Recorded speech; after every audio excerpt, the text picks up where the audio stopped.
Түз эфирде Алатолаев программасын улантабыз. Студияда Амантур Төрөбаев. Саламатсызбы. Кумтөр алтын кени мамлекетке өткөндөн берки таза кирешеси бир кыйла жогорлаган. Бул тууралуу Кумтөр Gold Company жабык акционердик коомунун президенти Алмаз Барктабасов билдирди. Быйыл 9 айдагы өндүрүштүк ишмердүүлүгүнүн жыйынтыгы боюнча да белгиленген план ашыгы менен аткарылган.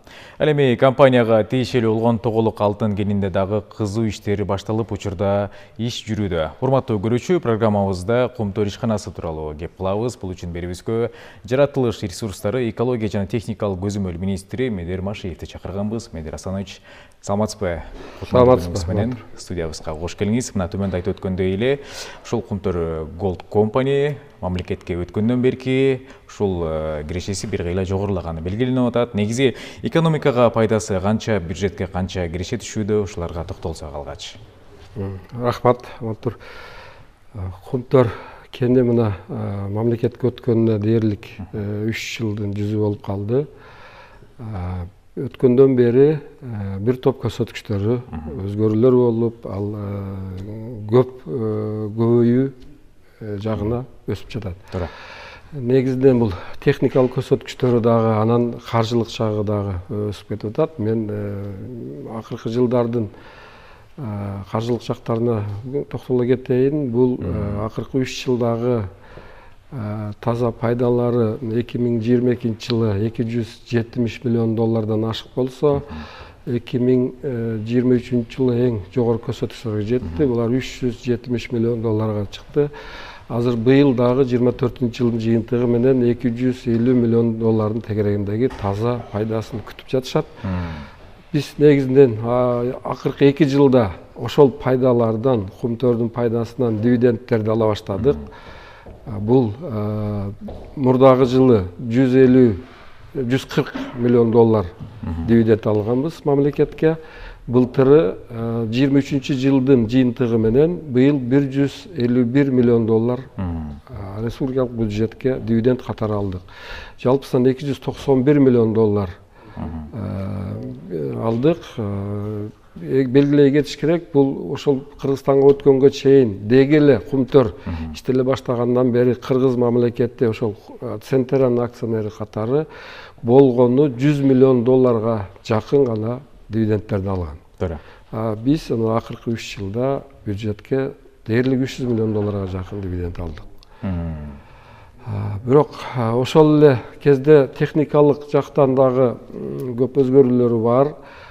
Быйыл акыркы кездерде айтып аткан көрсөткүчтөрү, алтынды казып алуу бир аз азайганы байкалып турат.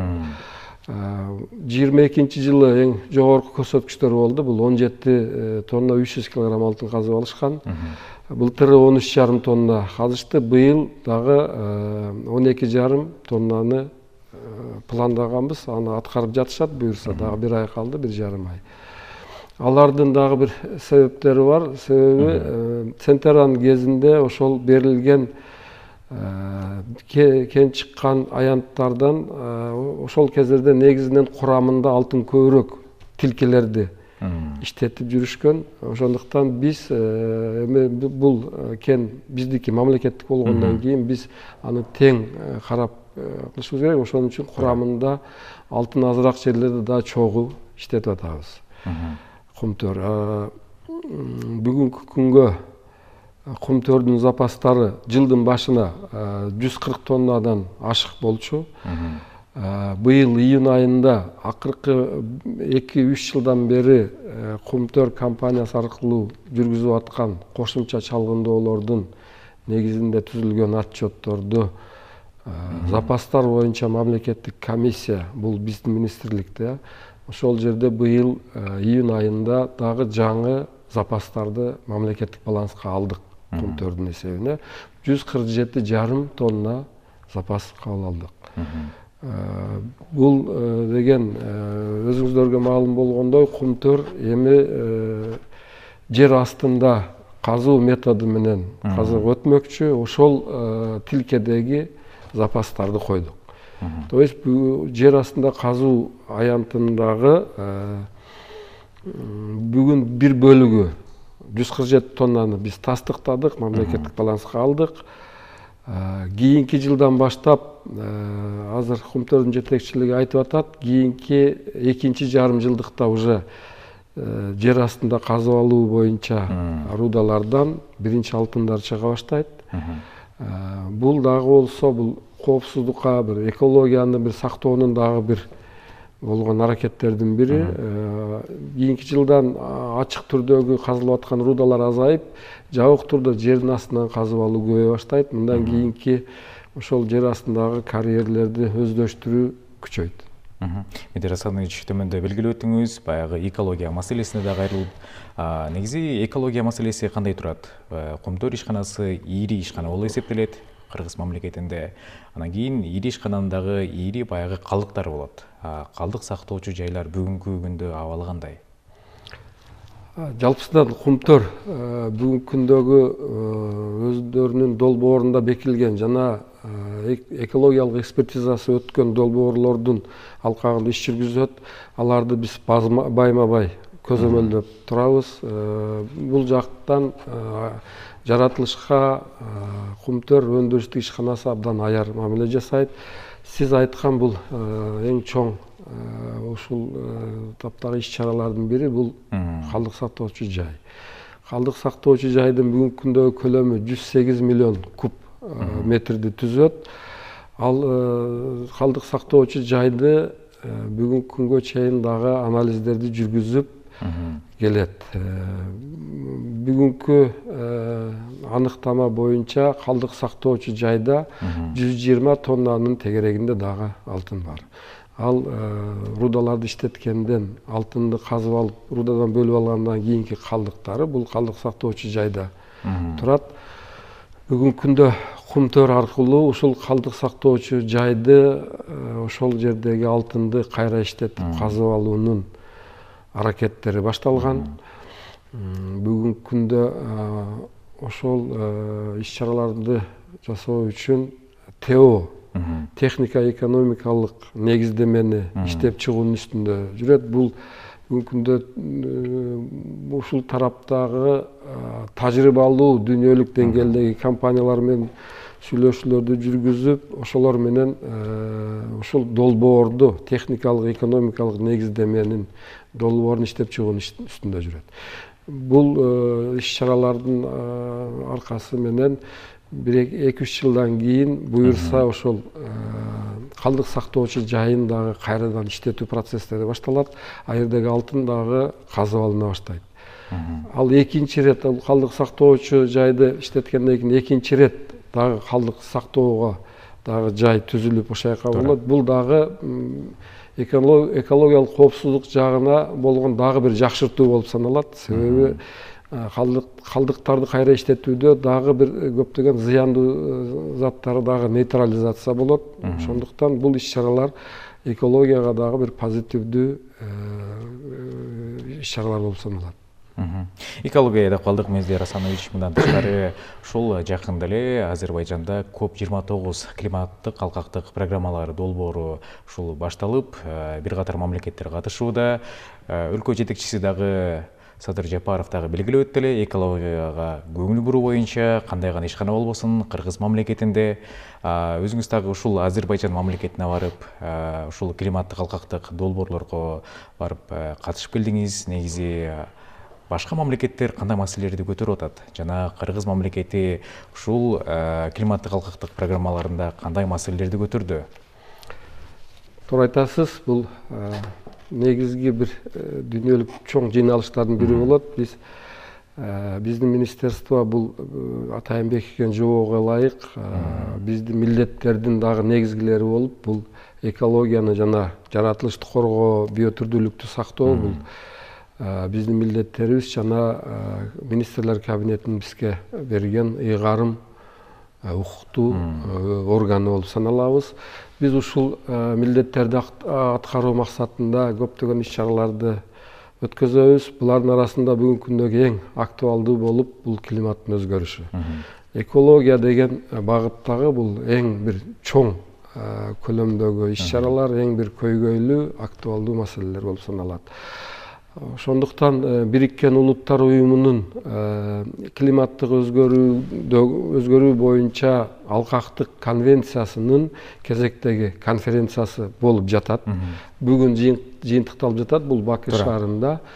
Бул конференцияга биз дагы көптөгөн мамлекеттер сыяктуу өздөрүбүздүн делегациялар менен катышып атабыз. Өзүңүздөргө белгилүү болгондой, мурдагы жумадагы бул жогорку деңгээлдеги сегмент болду. Бул иш-чарага башында биздин урматтуу президентибиз Садыр Жапаров дагы катышты. Ал жерде 2 күн болуп, мен да ошол биринчи жогорку сегментте, биринчи жумалыкта ошол жакта болдум. Ал жерде биздин ажообуз бул лидерлердин саммитине катышып, ошол жерде сөз сүйлөдү.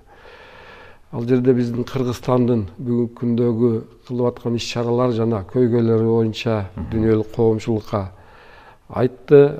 Андан сырткары биз дагы бир жогорку деңгээлдеги бир 4 иш-чара өткөздүк. Ошол иш-чараларга биздин президентибиз катышып, ошол биздин президентибиз жетектеген 3-4 жогорку деңгээлдеги жыйналыштарды өткөздүк. Бул тоолуу аймактуу мамлекеттердин группа түзүү жана ошол тоолуу аймактардын бүгүнкү күндөгү климаттык өзгөрүүдөн болгон кесепеттери менен күрөшүү боюнча бир биригүүнүн бир аракеттеринин бири. Ал эми бул жума болсо, булар биздин павильондо жана башка тармактардагы ушу климаттын өзгөрүшүндөгү болгон иш-чаралар өтүп жатат. Негизинен бул конференция бүгүнкү күндөгү эң дүйнөдөгү актуалдуу жыйналыштардын бири. Себеби климаттын өзгөрүшү бүгүнкү күндө бир кандайдыр бир абстрактуу бир коопсуздук эмес, бүгүнкү күндөгү бул реалдуу көрүнүш болуп турат. Себеби жыл сайын, күн өткөн сайын ошол климаттык өзгөрүүнүн кесепеттерин биз мындай четтен көрүп атабыз десек болот. Мисалы, батыш мамлекеттеринде, Түштүк Чыгыш Азиядан баштап бардыгы ушундай климатка байланыштуу баягы сел каптоолор жана башкалар көрүнүштөрдү көрүп атабыз. Демек, бул дагы соңку жылдары дагы климат жөнүндө, экология жөнүндө маселелер дагы да актуалдуу болот десек болот. Бул көйгөйлөр бүгүнкү күндөгү абдан маанилүү. Булар менен биз бул көйгөйлөрдү чечүү үчүн биз климаттын өзгөрүшү боюнча күрөшүшүбүз керек. Мисал катары биздин мамлекетте мына өзгөчө кырдаалдар министрлиги айтып жүрөт. Быйылкы эле жылкы эсептөөлөр боюнча бизде стихиялык өзгөчө кырдаалар 3 эсе көп болду. Биз көп болдук быйыл Ысык көлдө, Чолпон Атада суу каптоо, сел жүрдү жана башка түштүк региондорунда көптөгөн ушундай кырдаалдар түзүлүп, абдан чоң жоготуулар, зыяндар болду, адамдар каза болду. Бул деген климаттык өзгөрүүнүн кесепеттери мындай тездей баштады. Анан ошол Бакудагы дагы аянтта бул жөнүндө абдан көп сүйлөшүүлөр жана билдирүүлөр болду. Буга мисал болуп, мисалы, бир ай мурда Европанын борборундагы болгон суу каптоо, сел жүрүү бул Испаниядагы 223 адамдын өмүрүн алып кетти. Бул дагы болсо бүгүнкү күндө дүйнөлүк коомчулукка болгон сигнал деп айтсак болот. Ошон үчүн бүгүнкү күндө дүйнөнүн дээрлик баардык мамлекеттери жыйналды Бакуга. Ал жерде Бакудагы ушул коптун негизги лозунгу бул, негизги акценти бул каржылоо. Мисалы, мурдагы былтыркы Дубайда болгон COP28-дин негизги максаты же болбосо лозунгу бул агрокультура жана айыл чарба азык-түлүк коопсуздугу болгон болсо, бул COP-тун негизги максаты бул каржылоо. Себеби бүгүнкү күндөгү учурдун талабы болуп, бул каржылоолор бүгүнкү күндөгү жетишсиз деп дүйнөнүн бардык өлкөлөрү айтып жатышат. Бардык өлкөлөрү дегенде бул өнүгүп жаткан өлкөлөр. Бул өнүккөн өлкөлөрдүн өнүгүп жаткан өлкөлөргө болгон кандайдыр бир компенсациялык бир каржылоо. Мунун бардыгы ошол алкактык конвенциянын алкагында жүрөт. Бүгүн дүйнөнүн бардык өлкөлөрү, өнүгүп жаткан өлкөлөрү ушул каржылоо жетишсиз деп уран чакырып келет, ушул аянтта сөз кылып келишет. Бул жолу да Бакуда ушул каржылоонун алкагында абдан көп чоң жолугушуулар болду. Эми Париж келишиминин алкагында бүгүнкү күнгө чейин 100 миллиард доллар жылына өнүккөн өлкөлөрдөн өнүгүп жаткан өлкөлөргө жашыл энергетика жана жашыл экономика жана технологияларга деп каржылоо жүрүп келет. Ошол аз деп бүгүнкү копто мындай коңгуроо кагып атат десек жаңылбайбыз. Анан коптун жыйынтыгы менен акыркы жыйынтыктоочу документтер али кабыл алынган жок. Эми ошонун жыйынтыгындагы күтөбүз, бирок биз да үмүт кылабыз. Ал жерде каржылоо көлөмдөрү көбөйүшүн биз дагы талап кылып, ал жерде бардык аянттарда айттык. Бүгүнкү күндө каржылоонун өзүнүн схемалары дагы жыл сайын оорлошуп, ал каржылоолорго, каржы булактарына жетүү инструменттери абдан татаалдашып барайткандагы көптөгөн сөздөрү болду. Менимче ошол коптун жыйынтыгы болгон документте булар сөз эске алынып, жыйынтыгы чыгат деген үмүттө турабыз. Медер Асанович, төмөндө айтып калдыңыз, өлкө башы дагы ушул павильонго бир катар иш-чараларга катышты деп, ал жерде эмнелер сунушталды, кыргыз мамлекети тарабынан кандай маселелер коюлду, ошол павильондо эмнелер көрсөтүлдү? Биз дагы көптөгөн мамлекеттер сыяктуу эле өзүбүздүн павильонубузду уюштурдук. Бул биринчи жолу кыргыз мамлекетинин павильону болуп отурат. Ал павильондо биз конференц зал 150 чарчы метрди биз ижарага алганбыз. Ал жерде конференц зал сессияларды өткөзүү үчүн жана эки тараптуу жолугушууларды өткөзүү үчүн кабинет катары биз улуттук символубуз болгон боз үйдү тиктик. Ал жерде биздин мамлекеттик органдардан 8-9 ведомстволордон делегациялар болуп, бүгүнкү күнгө чейин азууланып отурат. Ошол коптун аянтында ар күндөн өзүнүн тематикасы бар. Ошол тематикага жараша сессиялар жүргүзүлүп жатат, жүргүзүп келдик. Анан бул аянттын, бул коптун эң негизги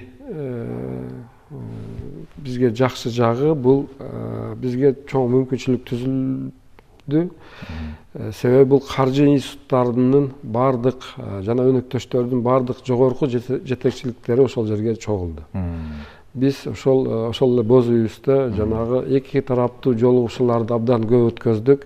Биз ошол эле мисалы Дүйнөлүк банктын жана ООНдун, ПРООНдун жана башка азык-түлүк программасы боюнча Дүйнөлүк банктын агентстволору, айыл чарба жана башка багыттар боюнча түзүлгөн ар түрдүү фонддордун, жашыл климаттык фонддордун көптөгөн жетекчиликтери менен жолугуштук.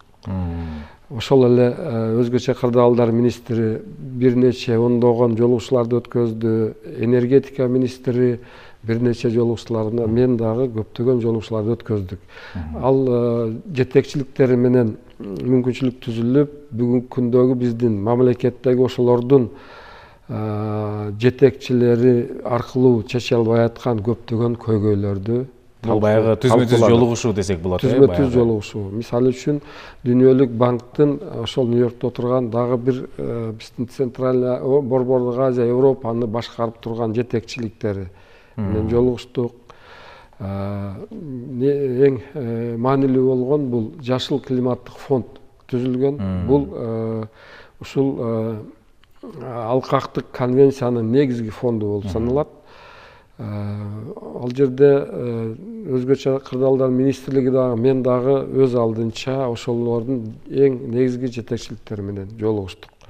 Бүгүнкү күндө ошол фонд аркылуу биздин 4 чоң долбоорубуз ошолорго тапшырылган. Ошолордун бүгүнкү күндөгү тездетүү же кандайдыр дагы бир шарттарга өзгөртүүлөр киргизүү боюнча сунуш пикирлерди алмашып, ошолор менен сүйлөштүк. Анан дагы бир белгилей кетчү нерсе ошол жердеги жана жогоруда айткан жашыл климаттык фондтун бир чоң программасы түзүлгөн. Бул мөңгүлөрдөн фермерлерге деп айтылат. Анын көлөмү 3,5 миллиард доллар болчу. Азыр 5 миллиардка чыгарып, 9 өлкө мүчө болдук. Ошол 9 өлкө ушул Бакудагы конференциянын алкагында ошол фонд менен кол коюштук.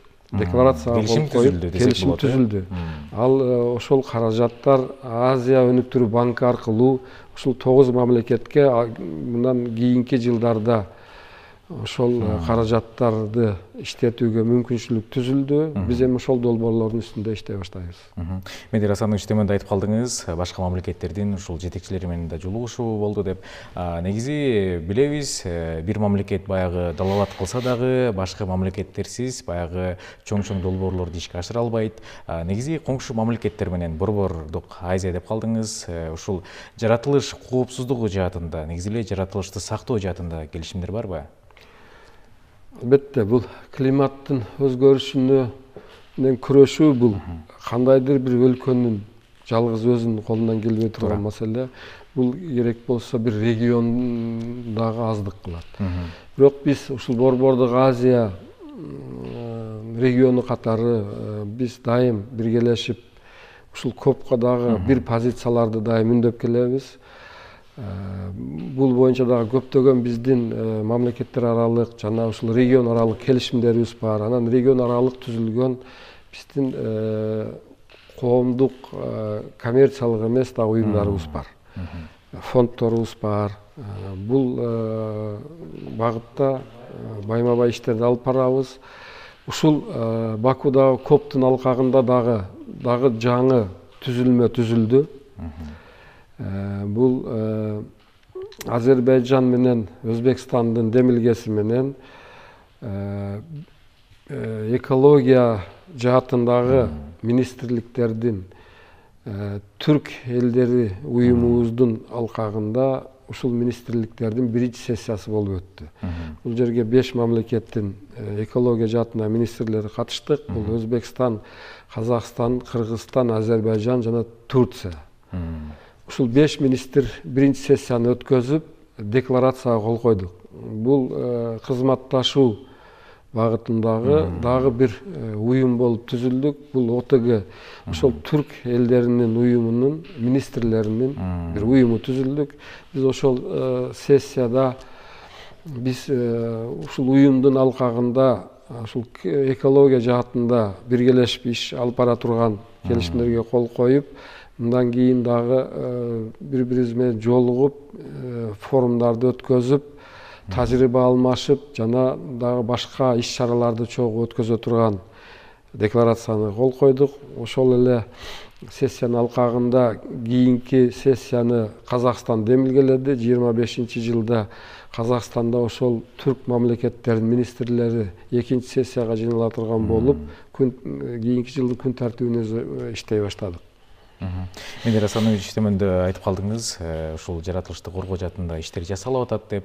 Учурда жаратылыш ресурстары министрлиги кандай ушул жаратылышты коргоо, аны сактоо, көзөмөл жүргүзүү ишбирдиги тууралуу айта кетсеңиз. Эми биздин өзүбүздүн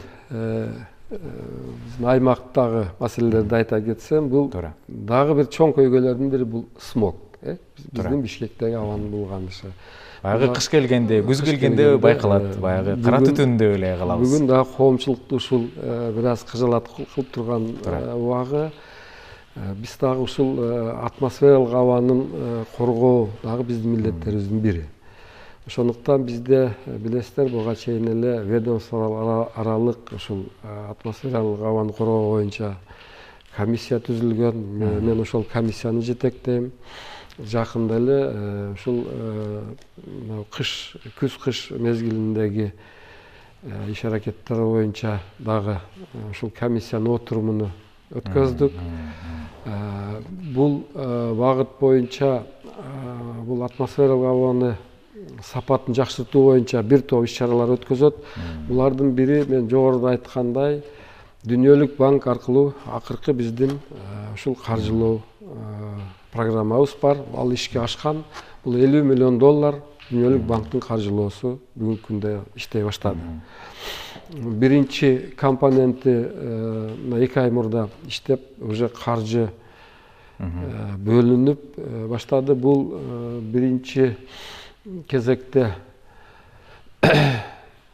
биз ушул атмосфералык абанын сапатын текшерүүчү биздин шаймандарыбыз жетишсиз. Бул деген биринчи очередте газ анализаторлор жана ошого окшогон көптөгөн приборлорубуз жетишсиз болчу. Ошолорду ушул каржы компоненттеринин биринчи этабында конкурстарды жарыялап, азыр ошолорду алуунун аракеттериндебиз. Негизинен акыркы 2-3 жылдагы кылынган иш-чараларда бул жаатта жакшылык көрүнүштөр бар. Биз бүгүн атмосфералык абанын бир аз жакшырып калгандыгын байкап жатабыз. Туура. Бул газдаштыруу дагы бир чети көмөктөштү десек болот. Бул негизинен айта кетсем, биздин Бишкектеги абанын сапатынын булганышы буга 3-4 себептер бар. Булардын бир негизгиси бул бүгүнкү күндөгү конуштардагы жагылган көмүрдүн бөлүп чыгарган газдар болуп саналат. Бул дээрлик 1/3 себепкер ушул. Экинчиси алдагы 1/3 көлөмүн элейт, бул транспорт. Биз шаардагы транспорттун бөлүп чыгарган газдары. Анан ТЭЦтен эмеси бул 10% гана түзөт. Жана да 11% бул сырттан кирген чаңдар. Бүгүнкү күндө ушул негизги 4 багытты жакшыртууга акыркы 2 жылда абдан көп иш-чаралар жүрүп, аракеттер болуп, бир аз болсо дагы жылыштарды бүгүн байкап отурабыз. Бул сиз жана айтып кеткен, бул газдаштыруудан жакшы эффект берип жатат. Мына ошол жыйынтыкталды. Бул акыркы 2 жылда эле бир 10 миңден ашык үйлөр газга өтүштү. Ошонун негизинен 23 жыл эле 60 миң тонна көмүрдү жагууну азайттык, көмүр колдонууну азайттык. Бул конуштардагы болгон эсепте. Быйылкы жылга биздин жылдын жыйынтыгы менен 80 миң тоннага азайтуу максатталган. Бул да болсо бир жакшы көрүнүштөрдүн бири. Транспорт жагында дагы бир аз азаюулар байкалууда. Себеби билесиздер, азыр электромобилдер биздин шаарда көбөйө баштады. Жана эскилиги жеткен транспорттор дагы бүгүнкү күндө чыгарыла баштагандыгы. Бирок бул транспорттон бөлүп чыккан газдардын негизги көйгөйү бул, билесиздер, бул катализатор. Туура. Бул биздеги бир аз орто убакыттагы транспорттагы машинелерден катализаторлорду сатып жиберип өнөкөткө айланып калган. Ал дагы бир анын составында бир сейрек кездешчү металлдар бар үчүн бул жанагы рынокто бир ушундай спрос жаралып калган да. Суроо талап жогору десек болот. Суроо талаптар пайда болуп, биз азыр ошону менен күрөшүүнүн аракетиндебиз. Бул транспорттагы болгон бөлүнүп чыгарган газды дагы азайтуудан болгон жыйынтыктар бул абдан чоң эффект берет. Бул дагы бир биздин багыттарыбыздын бири. Буюрса келечекте чечилет деген үмүттөбүз. Бул буюрса ушундай иш-чараларды, ушундай тенденция менен алып барсак, бул көйгөйдү дагы чече турган жагдай келет. Медер Асанович, сизге чоң ыраазычылык билдиребиз. Эфирибизге келип, Кумтөр ишканасы COP29 жана жаратылыш тууралуу кеңири маалымат бергениңизге, ишиңизге ийгиликтерди каалайбыз. Бар болуңуз. Ардактуу телекөрүүчү, Ала Тоо Лайв программасында жаратылыш ресурстары, экология жана техникалык көзөмөл министри Медер Машиев менен маектештик. Ала Тоо 24 каналынан алыстабаңыз.